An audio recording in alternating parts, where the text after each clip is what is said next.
doTERRA essential oils are pure. So Correct.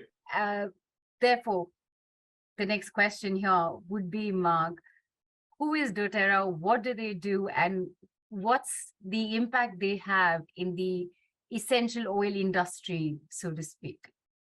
Well, they've had a huge impact, and it's been an interesting journey of actually becoming involved with it, where, as you said, I had a turning point in my life in 2005, and it led me to work at an essential oil company as a corporate executive, as Nilu said, doing training, teaching. I ran all of Australia and Southeast Asia for a period of time, building an essential, working for a worldwide company.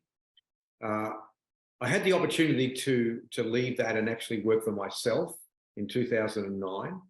And shortly thereafter, because it's a small industry, I knew a couple of gentlemen and a lady who were in the United States who had a vision, had a dream.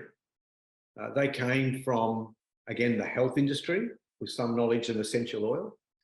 And their dream was that they believed that the world needed to know the truth about essential oils. They needed to know what their potential was, their purity, and so forth.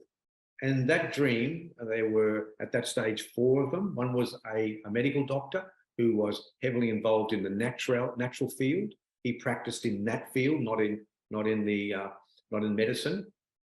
And together they started a search, and they invested their own money very heavily. They mortgaged their homes, and they went on a search worldwide to find the truth about the sourcing of essential oils.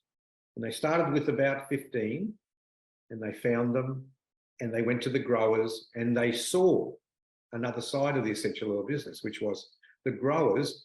And it's an interesting fact that, and it's careful using words here, because I've seen about 60% of essential oils come from what we would call in the West developing countries. So poor countries.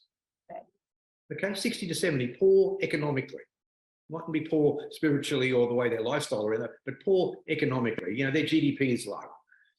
So about 60%, and they were exploited. There's middlemen. A lot of essential oils are used in high-end perfumes. It's no different than the sweatshops when you buy a pair of high-end running shoes where they actually cost $5 and you pay $240 for them. And so they wanted to set up 2 things. They wanted the purest essential oils to tell the truth about those so that they could heal people, but they also wanted to do, when they saw the appalling conditions that so many farmers worked on, they wanted to do something about that.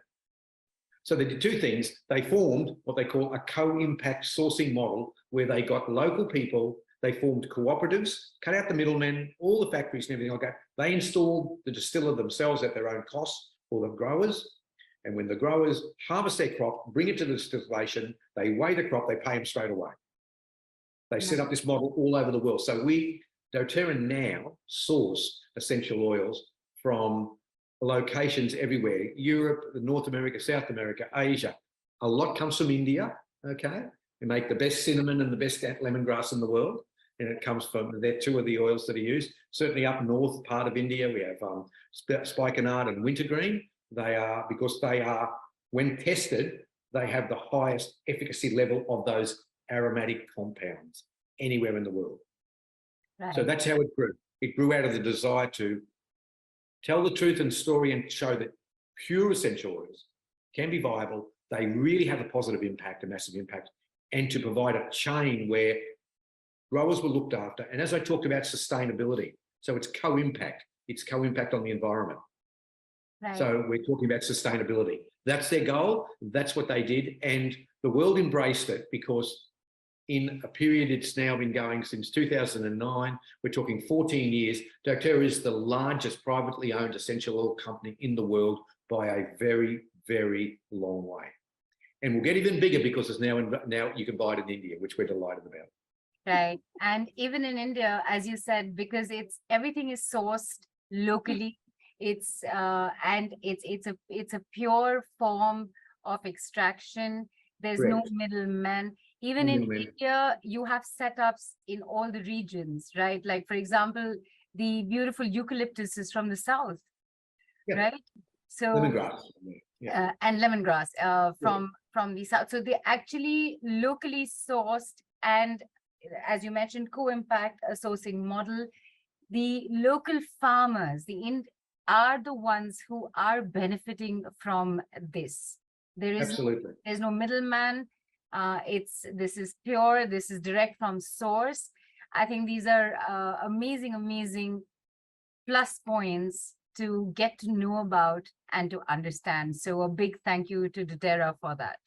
I think just one very quickly, because we know we've got a lot to get through, but I think what that shows to me and what it does to me is that when we're talking about essential oils working on an emotional and a spiritual level, energetically, it has to be not only pure ingredients, but it has to be pure in the way it's obtained.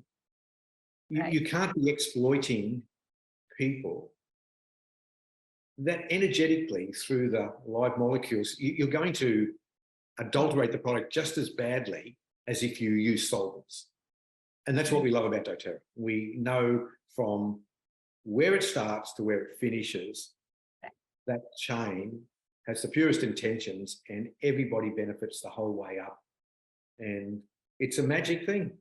Amazing. And of course, dōTERRA also means, if you translate, a gift of the earth. Gift of the earth. Gift of the earth. Gift of the earth. Right.